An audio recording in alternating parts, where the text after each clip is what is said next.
أعوذ بالله من الشيطان الرجيم. بسم الله الرحمن الرحيم. إن الذين كفروا وصدوا عن سبيل الله وشاقوا الرسول من بعد ما تبين لهم الهدى لن يضروا الله شيئا وسيحبط أعمالهم. يا أيها الذين آمنوا أطيعوا الله وأطيعوا الرسول ولا تبطلوا أعمالكم. إن الذين كفروا وصدوا عن سبيل الله ثم ماتوا وهم كفار فلن يغفر الله لهم. فلا تهنوا وتدعوا إلى السلم وأنتم الأعلون والله معكم ولن يتركم أعمالكم. إنما الحياة الدنيا لعب ولهو وإن تؤمنوا وتتقوا يؤتكم أجوركم ولا يسألكم أموالكم. إن يسألكموها فيحفكم تبخلوا ويخرج أضغانكم. ها أنتم هؤلاء تدعون لتنفقوا في سبيل الله فمنكم من يبخل ومن يبخل فإنما يبخل عن نفسه والله الغني وأنتم الفقراء وإن تتولوا يستبدل قوما غيركم ثم لا يكونوا أمثالكم. صدق الله العلي العظيم. یہ سورہ محمد کی آیت نمبر 32 سے آخر سورت تک کی آیتیں ہیں. گزشتہ آیات میں منافقین کی بری خصلتوں اور ان کے انجام بد کا تذکرہ تھا. آج کی تلاوت کردہ یہ آیت بھی منافقین اور یہود بنی قریظہ و بنی نذیر کے متعلق نازل ہوئی ہے. حضرت ابن عباس رضی اللہ تعالیٰ عنہما نے فرمایا کہ یہ آیت ان منافقین کے متعلق ہے جنہوں نے غزوہ بدر کے موقع پر کفار قریش کی امداد اس طرح کی کہ ان میں سے 12 آدمیوں نے قریش کے پورے لشکر کا کھانا اپنے ذمے لے لیا تھا. انہی کے بارے میں فرمایا گیا وَسَيُحْبِطُ أَعْمَالَهُمْ کہ اللہ تعالیٰ ان کے اعمال کو اکارت کر دے گا. مفتی شفیع صاحب رحمۃ اللہ علیہ نے معارف القرآن میں لکھا ہے کہ حبط اعمال سے مراد یہ بھی ہو سکتا ہے کہ ان کی اسلام کے خلاف کوششوں کو کامیاب نہ ہونے دے بلکہ اکارت کر دے، اور یہ معنی بھی ہو سکتے ہیں کہ ان کے کفر و نفاق کی وجہ سے ان کے نیک اعمال مثلا صدقہ خیرات وغیرہ سب اکارت ہو جائیں، قابل قبول نہ ہوں. لا تبطلوا اعمالکم، اس کے بعد ایمان والوں کو اللہ اور اس کے رسول کی اطاعت کا حکم دینے کے بعد ارشاد ہے کہ اپنے اعمال کو ضائع اور برباد مت کرو. قرآن نے اس جگہ حبط اعمال کے بجائے ابطال اعمال کا لفظ استعمال فرمایا، جس کا مفہوم بہت عام ہے، کیونکہ ابطال کی ایک تو وہ صورت ہے جو کفر کی وجہ سے پیش آتی ہے، جس کو سابقہ آیت میں حبط اعمال کے لفظ سے تعبیر فرمایا ہے، کیونکہ کافر اصلی کا تو کوئی بھی عمل بوجہ کفر کے مقبول ہی نہیں، اور جو اسلام لانے کے بعد مرتد ہو گیا تو زمانہ اسلام کے اعمال اگرچہ لائق قبول تھے مگر اس کے کفر و ارتداد نے ان سب اعمال کو بھی اکارت کر دیا. دوسری صورت ابطال عمل کی یہ بھی ہے کہ بعض اعمال صالحہ کی قبولیت کے لیے کچھ دوسرے اعمال صالحہ شرط ہیں، تو جس شخص نے اس شرط کو ضائع کر دیا تو اس کا یہ عمل صالح بھی ضائع ہو گیا. مثلا ہر عمل کی قبولیت کے لیے یہ شرط ہے کہ وہ خالص اللہ کے لیے ہو، اس میں ریا و شہرت کا جذبہ نہ ہو۔ اسی طرح صدقات کے بارے میں خود قرآن نے تصریح کر دی، لا تبطلوا صدقاتکم بالمن والاذی، یعنی اپنے صدقات کو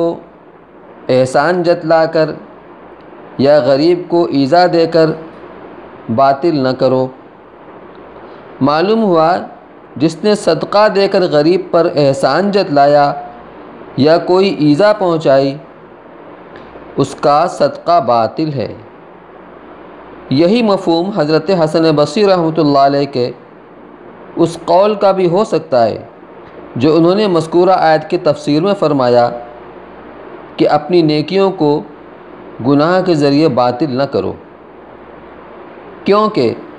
باتفاق اہل سنت والجماعت کفر و شرک کے علاوہ کوئی گناہ اگرچہ کبیرہ ہو ایسا نہیں جو مومن کے تمام اعمال صالحہ کو حبط اور باطل کر دے۔ مثلا کسی شخص نے چوری کر لی اور وہ نماز روزہ کا پابند ہے، تو شرعاً اس کو یہ نہیں کہا جائے گا کہ تیری نماز اور روزہ بھی باطل ہو گئے، اس کی قضا کرو۔ اس لیے ابطال عمل بالمعاصی سے مراد وہی معاصی ہوں گے جن کے نہ کرنے پر عمل کی مقبولیت کا دار و مدار ہے، جیسے ریا و نمود، کہ ان کا نہ ہونا ہر عمل صالح کی مقبولیت کی شرط ہے۔ اور یہ بھی ممکن ہے کہ حضرت حسن بصری رحمۃ اللہ علیہ کے قول میں ابطال عمل سے مراد اعمال صالحہ کی برکات سے محرومی ہو، نفس عمل کا ضائع ہو جانا مراد نہ ہو، تو یہ تمام معاصی کے لیے شرط ہے۔ تیسری صورت ابطال عمل کی یہ بھی ہے کہ کوئی نیک عمل کر کے اس کو قصداً فاسد کر دے، مثلا نفل نماز یا روزہ شروع کرے پھر بغیر کسی عذر کے اس کو قصداً فاسد کر دے، یہ بھی اس آیت کے ذریعے ناجائز قرار پایا۔ امام اعظم رحمۃ اللہ علیہ کا یہی مذہب ہے کہ عمل خواہ نفل ہی ہو، شروع کر دینے کے بعد اس کو چھوڑ دینا یا قصداً فاسد کر دینا جائز نہیں ہے۔ اگر ایسا کرے گا تو گنہگار بھی ہوگا اور اس کی قضا بھی لازم ہوگی۔ آگے فرمایا کہ ان الذین کفروا وصدوا عن سبیل اللہ ثم ماتوا وهم کفار۔ انہی الفاظ کے ساتھ ابھی ایک حکم پہلے آ چکا ہے، پھر مکرر ذکر یا تو اس لیے ہے کہ پہلی آیت میں کفار کے خسارہ دنیاوی کا بیان ہوا ہے اور اس آیت میں ان کا اخروی نقصان بتلانا مقصود ہو، اور یہ بھی ہو سکتا ہے کہ پہلی آیت میں تو عام کفار کا ذکر تھا جن میں وہ لوگ بھی شامل تھے جو بعد میں مسلمان ہو گئے، ان کا حکم تو یہ ہوا کہ جو اعمال صالحہ انہوں نے بحالت کفر کیے تھے وہ سب اکارت گئے۔ جو اعمال صالحہ انہوں نے یعنی جو بعد میں اسلام لے آئے اور انہوں نے جو اعمال صالحہ بحالت کفر کیے تھے وہ سب اکارت گئے، اسلام لانے کے بعد بھی ان کا ثواب نہیں ملے گا۔ اور اس آیت میں ایسے کفار کا خاص ذکر ہے جو مرتے دم تک کفر و شرک ہی پر جمے رہے، ان کا حکم یہ ہے کہ آخرت میں ان کی ہرگز مغفرت نہیں ہوگی۔ آگے ارشاد ہے فَلَا تَهِنُوا وَتَدْعُوا إِلَى السَّلْمِ۔ اس آیت میں کفار کو صلح کی دعوت دینے کی ممانعت کی گئی ہے، حالانکہ دوسری جگہ ارشاد ہے وَإِن جَنَحُوا لِلسَّلْمِ فَاجْنَحْ لَهَا، یعنی اگر کفار صلح کی طرف مائل ہوں تو آپ بھی مائل ہو جائیے، جس سے صلح کی اجازت معلوم ہوتی ہے۔ اس لیے بعض حضرات نے فرمایا کہ اجازت والی آیت اس شرط کے ساتھ ہے کہ ابتدا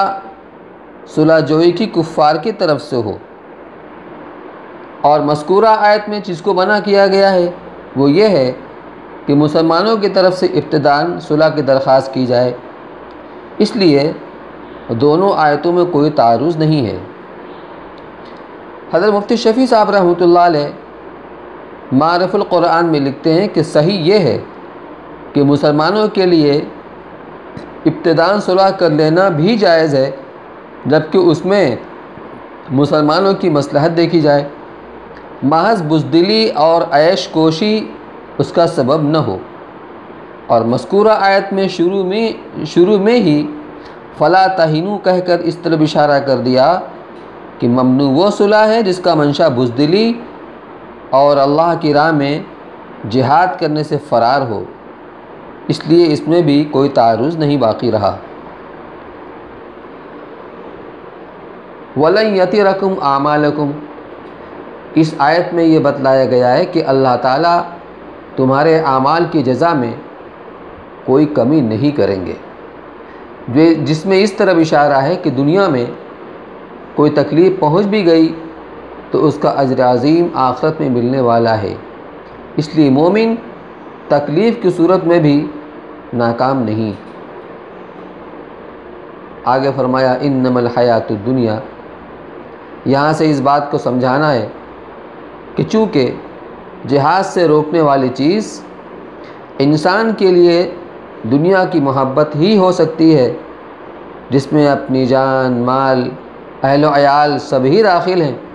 تو اس آیت میں یہ بتلا دیا گیا کہ یہ سب چیزیں بہرحال ختم اور فنا ہو جانے والی ہیں۔ اس وقت ان کو بچا بھی لیا تو کیا دوسرے وقت یہ تمام چیزیں ہاتھ سے نکل جائیں گی، اس لیے ان فانی چیزوں کی محبت کو دائمی نعمت کی محبت پر غالب نہ آنے دو۔ آگے فرمایا وَلَا يَسْأَلْكُمْ أَمْوَالَكُمْ، اس آیت کا ظاہری مفہوم تو یہی ہے کہ اللہ تعالیٰ تم سے تمہارے مال طلب نہیں کرتا، مگر قرآن میں جا بجا زکوٰۃ و صدقات کے احکام اور اللہ کی راہ میں خرچ کرنے کے بہترے مواقع آئے ہیں، اور خود اس کے بعد ہی دوسری آیت میں انفاق فی سبیل اللہ کی تاکید آ رہی ہے، اس لیے بظاہر ان دونوں میں تعارض معلوم ہوتا ہے۔ اس لیے بعض حضرات مفسرین نے لا یسألکم کا یہ مفہوم قرار دیا ہے کہ اللہ تعالیٰ تمہارے اموال تم سے کسی اپنے نفع کے لیے نہیں مانگتا، بلکہ تمہارے ہی فائدے کے لیے مانگتا ہے، جس کا ذکر اسی آیت میں یؤتکم اجورکم کے الفاظ سے کیا گیا ہے کہ تم سے جو کچھ اللہ کی راہ میں خرچ کرنے کے لیے کہا گیا ہے وہ اس لیے ہے کہ آخرت میں جہاں تمہیں سب سے زیادہ ضرورت نیکیوں کی ہوگی اس وقت یہ خرچ کرنا تمہارے کام آئے گا، وہاں تمہیں اس کا اجر ملے گا۔ اور بعض حضرات نے اس آیت کا مفہوم یہ قرار دیا ہے کہ لا یسألکم سے مراد پورے مال طلب کرنا ہے، اور اس کا قرینہ اگلی آیت ہے جس میں فرمایا گیا ان یسألکم فیحفکم، کیونکہ یحفی احفاء سے مشتق ہے، جس کے معنی مبالغہ اور کسی کام میں آخر تک پہنچ جانے کے ہیں۔ اس دوسری آیت کا مفہوم سبھی کے نزدیک یہ ہے کہ اللہ اگر تم سے پورے اموال طلب کر لیتا تو تم بخل کرنے لگتے، اور اس حکم کی تعمیل تمہیں ناگوار ہوتی، جس کا خلاصہ یہ ہوا کہ پہلی آیت میں لا یسألکم سے مراد یہی ہے جو دوسری آیت میں فیحفکم کی قید کے ساتھ آیا ہے۔ تو مطلب یہ ہوا کہ اللہ تعالیٰ نے تم پر جو کچھ مالی فرائض زکوٰۃ وغیرہ عائد کیے ہیں وہ تمہارے ہی فائدے کے لیے ہیں، اور اللہ کا اپنا کوئی فائدہ نہیں ہے۔ دوسرے یہ کہ اللہ تعالیٰ نے اپنی رحمت سے تمہارے مال کا اتنا تھوڑا سا حصہ فرض کیا ہے، یعنی 40واں جو کسی طرح بار خاطر نہ ہونا چاہیے، بلکہ اس کو خوش دلی سے ادا کیا کرو۔ اس کے بعد جو فرمایا وَيُخْرِجْ أَضْغَانَكُمْ، تو اضغان ضغن کی جمع ہے، جس کے معنی مخفی کینہ اور مخفی کراہت و ناگواری کے ہیں۔ اس جگہ بھی یہی معنی مراد ہے، یعنی طبعی طور پر انسان کو اپنا پورا مال بخشش کر دینا ناگوار ہوتا ہے، جس کو وہ ظاہر بھی نہ کرنا چاہے تو ادائیگی کے وقت ٹال مٹول وغیرہ کے ذریعے ناگواری کھل ہی جاتی ہے۔ تو حاصل یہ ہوا کہ اگر اللہ تعالیٰ تم سے پورے اموال کا مطالبہ کر لیتا تو تم بخل کرنے لگتے، اور جو ناگواری اور کراہت تمہارے دلوں میں ہوتی وہ لا محالہ ظاہر ہو جاتی۔ اس لیے اس نے تمہارے اموال میں سے ایک قلیل حصہ تم پر فرض کیا ہے، تو اس میں بھی بخل کرنے لگے۔ اگلی آیت میں اسی کا بیان ہے، تدعون لتنفقوا فی سبیل اللہ فمنکم من یبخل، یعنی تم کو تمہارے اموال کا کچھ حصہ فی سبیل اللہ خرچ کرنے کی طرف دعوت دی جاتی ہے، تو تم میں سے بعض آدمی اس میں بھی بخل کرنے لگتے ہیں۔ اسی لیے اس کے بعد فرمایا وَمَن يَبْخَلْ فَإِنَّمَا يَبْخَلُ عَن نَفْسِهِ، یعنی جو شخص اس میں بھی بخل کرتا ہے وہ کچھ اللہ کا نقصان نہیں کرتا بلکہ اپنا ہی نقصان کرتا ہے، کہ آخرت کے ثواب سے محرومی اور ترک فرض کا وبال ہوگا۔ پھر اسی بات کو زیادہ وضاحت سے فرمایا واللہ الغنی وانتم الفقراء، کہ اللہ تو غنی ہے، تم ہی حاجت مند ہو۔ اللہ کی راہ میں خرچ کرنا خود تمہاری حاجت کا پورا کرنا ہے۔ اور آخر میں فرمایا وَإِن تَتَوَلَّوْا يَسْتَبْدِلْ قَوْمًا غَيْرَكُمْ ثُمَّ لَا يَكُونُوا أَمْثَالَكُمْ۔ اس آیت میں اللہ تعالیٰ کے غنی الاغنیاء ہونے کو اس طرح واضح کیا ہے کہ اللہ کو تمہارے اموال کی تو کیا، خود تمہارے وجود کی بھی کوئی ضرورت نہیں۔ اگر تم سب کے سب ہمارے احکام کی تعمیل چھوڑ دو تو جب تک ہمیں دنیا کو اور اس میں اسلام کو باقی رکھنا ہے، ہم اپنے دین حق کی حفاظت اور اپنے احکام کی تعمیل کے لیے دوسری ایسی قوم پیدا کر دیں گے جو تمہاری طرح احکام شریعہ سے گریز اور اعراض نہ کرے گی بلکہ ہماری مکمل اطاعت کرے گی۔ حضرت ابو ہریرہ رضی اللہ تعالیٰ عنہ سے اسی کی مناسبت سے ایک روایت ہے کہ جب رسول اللہ صلی اللہ علیہ وسلم نے اس آیت کی تلاوت صحابہ کرام کے سامنے فرمائی تو صحابہ نے عرض کیا کہ یا رسول اللہ وہ ایسی کون سی قوم ہے؟ تو آپ نے حضرت سلمان فارسی رضی اللہ تعالیٰ عنہ جو اس وقت مجلس میں موجود تھے ان کی ران پر ہاتھ مار کر فرمایا کہ یہ اور اس کی قوم، اور آگے پھر آپ نے ارشاد فرمایا کہ اگر دین حق ثریا ستارے پر بھی ہوتا تو فارس کے کچھ لوگ وہاں بھی پہنچ کر دین کو حاصل کرتے اور اس پر عمل کرتے۔ علامہ سیوطی رحمۃ اللہ علیہ نے اپنی کتاب جو امام ابو حنیفہ رحمۃ اللہ علیہ کے مناقب میں لکھی ہے اس میں فرماتے ہیں کہ اس سے مراد ابو حنیفہ اور ان کے اصحاب ہیں۔ حالانکہ علامہ سیوطی رحمۃ اللہ علیہ شافعی المسلک، کیونکہ ابنائے فارس میں کوئی جماعت علم کے اس مرتبے پر نہیں پہنچی جس پر ابو حنیفہ اور ان کے اصحاب پہنچے ہیں۔ یہ تو ہوا خلاصہ۔ اب آپ ترجمہ سماعت فرمائیں۔ فرمایا ان الذین کفروا وصدوا عن سبیل اللہ وشاقوا الرسول من بعد ما تبین لهم الہدی لن یضروا اللہ شیئا وسیحبط اعمالهم، کہ بے شک جو لوگ کافر ہوئے اور انہوں نے اللہ کے راستے سے روکا اور رسول اللہ صلی اللہ علیہ وسلم کی مخالفت کی بعد اس کے کہ ان کو راستہ نظر آ چکا تھا، یعنی دین حق کا راستہ، یہ لوگ اللہ کو کچھ نقصان نہ پہنچا سکیں گے اور اللہ تعالیٰ ان کی کوششوں کو مٹا دے گا۔ یا ایھا الذین آمنوا اطیعوا اللہ و اطیعوا الرسول ولا تبطلوا اعمالکم، اے ایمان والو اللہ کی اطاعت کرو اور رسول صلی اللہ علیہ وسلم کی بھی اطاعت کرو اور اپنے اعمال کو برباد مت کرو۔ ان الذین کفروا وصدوا عن سبیل اللہ ثم ماتوا وهم کفار فلن یغفر اللہ لہم، بے شک جو لوگ کافر ہوئے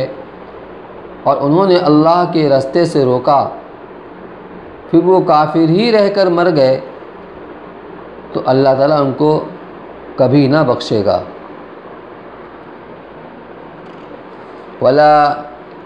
فلا تہینوا وتدعوا الی السلم وانتم الاعلون واللہ معکم ولن یترکم اعمالکم،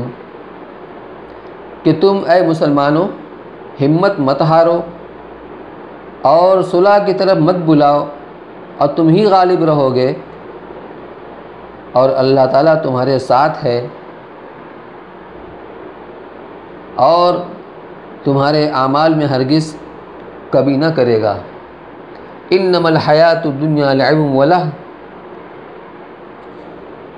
یہ دنیاوی زندگی تو محض ایک لہو و لعب ہے۔ وَإِن تُؤْمِنُوا وَتَتَّقُوا يُؤْتِكُمْ أُجُورَكُمْ وَلَا يَسْأَلْكُمْ أَمْوَالَكُمْ، اور اگر تم ایمان اور تقوی اختیار کرو تو تم کو تمہارے اجر عطا کرے گا اور تم سے تمہارے مال طلب نہیں کرے گا۔ إِن يَسْأَلْكُمُوهَا فَيُحْفِكُمْ تَبْخَلُوا وَيُخْرِجْ أَضْغَانَكُمْ، اگر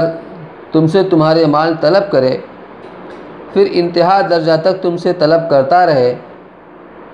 یعنی سب مال طلب کرنے لگے تو تم بخل کرنے لگو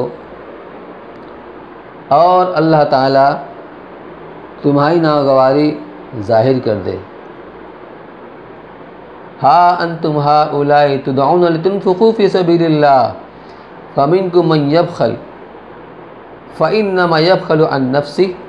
واللہ الغنی وانتم الفقراء، ہاں تم لوگ ایسے ہو کہ تم کو اللہ کی راہ میں خرچ کرنے کے لیے بلایا جاتا ہے، تو بعض تم میں سے وہ ہیں جو بخل کرتے ہیں، اور جو شخص بخل کرتا ہے تو وہ خود اپنے سے بخل کرتا ہے، اور اللہ تو کسی کا محتاج نہیں بلکہ تم سب اس کے محتاج ہو۔ وَإِن تَتَوَلَّوْا يَسْتَبْدِلْ قَوْمًا غَيْرَكُمْ ثُمَّ لَا يَكُونُوا أَمْثَالَكُمْ، اور اگر تم روگردانی کرو گے یعنی ہمارے احکام سے روگردانی کرو گے تو خدا تعالیٰ تمہاری جگہ